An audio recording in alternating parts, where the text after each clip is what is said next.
中国成功的把美国给忽悠了。这是我国最神秘的军方单位，仅凭一张嘴就把老美忽悠的拆除了 F-22生产线，之后更是靠着出神入化的摄影技术，将老外忽悠的根本找不到北，将扮猪吃老虎运用到极致，把西方列强玩弄于股掌之间。这个神秘组织就是我国的战略忽悠局，被广大网友调侃为战忽局局长的张召忠，曾在节目中高谈阔论，声称雾霾防激光，海带缠潜艇。起初所有人都对他的言论表示质疑，这不纯纯就是裤裆里拉二胡扯淡的吗？于是很多人在网上大肆吐槽他。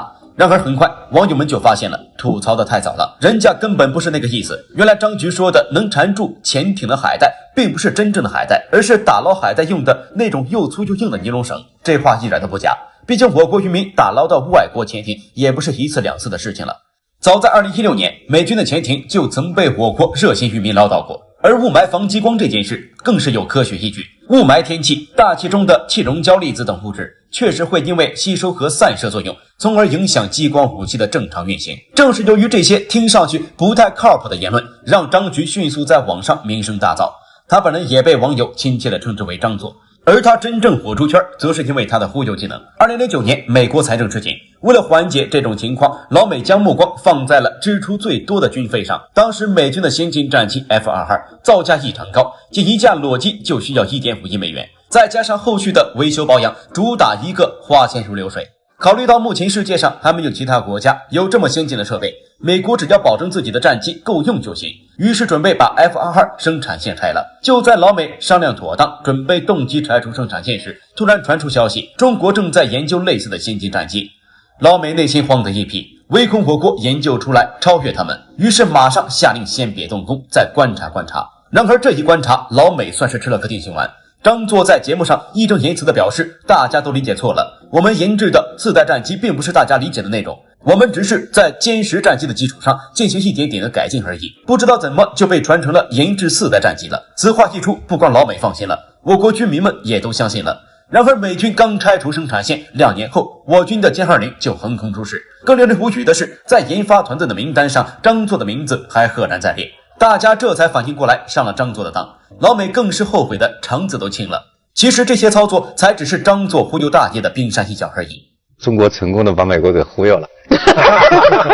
这是我国最神秘的军方组织，凭借神乎其神的拍照技术，硬生生将20层楼高的航空母舰拍成了捕鱼船，就连最强驱逐舰也不放过，直接秒变未成年小快艇，更是凭借一张快嘴把老外忽悠的找不到北。那么战忽局究竟有哪些骚操作呢？前几年外界盛传我国将建造重达10万吨的核动力航母，将采用电磁弹射，一时间议论纷纷。张局座再次出手，在节目中表示，这些都是网友谣传，我们不可能造10万吨的航母，也不可能会采用核动力以及电磁弹射。采访中，局座说的最多的就是不可能3个字。然而福建舰造出来之后，老外们再次大呼上当，我们确实没有核动力，也没有10万吨，但是和美国比肩的最新电磁弹射技术可是闪下了一群人的眼，老外流下了悔恨的泪水。当初明明说的不可能呀，那这些是啥？对此张作从来不解释，反正你们信则无，不信则量产，虚虚实实总让人抓不到哪句是真哪句是假，真是开局一张嘴，忽悠的老外压根找不到北。你以为战忽局就这点本事，其实并不然，武器装备没有出来前需要张作出面忽悠，装备出来之后就需要战忽局的另一大王牌摄影团队闪亮登场了。当年法新社曾给我国军人拍过一组照片，可能是为了凸显我军的肃杀之气，借此告诉世界各国中国不可小瞧，因此整组照片全部采用偏暗的色调，营造出一种杀气重重的感觉。照片上的军人看上去就非常不好惹。咱们先不管他们目的是什么，有一说一，法新社还是有点拍照技术在身上的。什么肃杀不肃杀，这帅气威武的军装照谁看了不迷糊呀？反观我国这边拍出的照片，好吧，我只能说用心了，好不好咱不评价，反正挺喜庆挺亲民的，像极了楼下酒店开业的店庆照。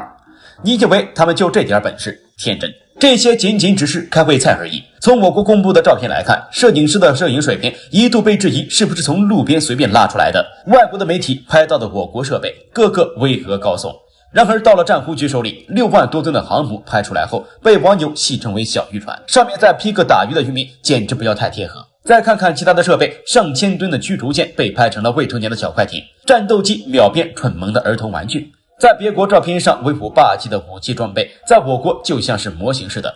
简直不叫太离谱。而我国之所以这么做，却是因为背后充满了辛酸泪。我国最神秘的军方单位，仅凭借一张嘴就忽悠的老美心甘情愿拆除了 F-22战机的生产线，再加上神乎其神的拍照技术加持，航母变成打渔船，军舰秒变未成年，凭借着扮猪吃老虎的绝技，将老外忽悠的找不着北。战忽局究竟为何这么做？2020年之后，赫赫有名的张作逐渐淡出了大家视野，一时间议论纷纷。大家都在猜测张作为何突然失踪。随着网友的猜测越来越多，战忽局的良苦用心也逐渐被大众熟知。我国藏拙行为本意并不是为了拿别人开涮，而是迫不得已。一直以来，西方一些国家就对我国虎视眈眈，一不小心就会被他们抓到把柄。如果我们再大肆宣传我国的军队力量，很容易被一些别有用心的国家利用，给我们打上中国威胁论的标签。再者，由于某些历史原因，我国的军事实力较之于欧美等国确实要落后一些。近代史的耻辱告诉我们，我们更适合韬光养晦，隐藏实力，悄悄的发展壮大。而这种真真假假、让人搞不懂虚实、摸不着头脑的调侃方式，更适合我国此时的状况。毕竟我国就曾在这方面吃过不少亏。上世纪90年代，外国有一些别有用心的人就曾用这种方式套取我国情报，在利益的诱惑下，自然有意志不坚定的人。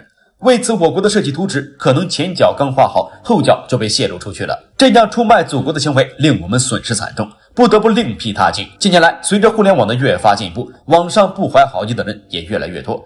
隔着一张屏幕，谁知道对面究竟是人是鬼？为了不泄露国防机密，战忽局应运而生。张作这种已经退休的老干部也不得不再次出山。即使我们已经在不断调整战略，但敌人同样也在调整对策，战略保密工作越来越难做。再加上我国近年来确实在各方面都有了很大的提升，实力也越来越难以隐藏。网络上又开始盛行战略恐怖局的说辞。不管这种说法究竟是开玩笑，还是有人别有用心，其实都在一定程度上反映出情报战就在我们身边。不仅我国有这种行为，其他国家其实也都或少或多的有这种意识。我们只需要牢记，实力是自己拼出来的，不是靠显摆出来就行。骄傲使人退步，谦虚使人进步。不管别人怎么做，我们只要心中有数，做好自己就行。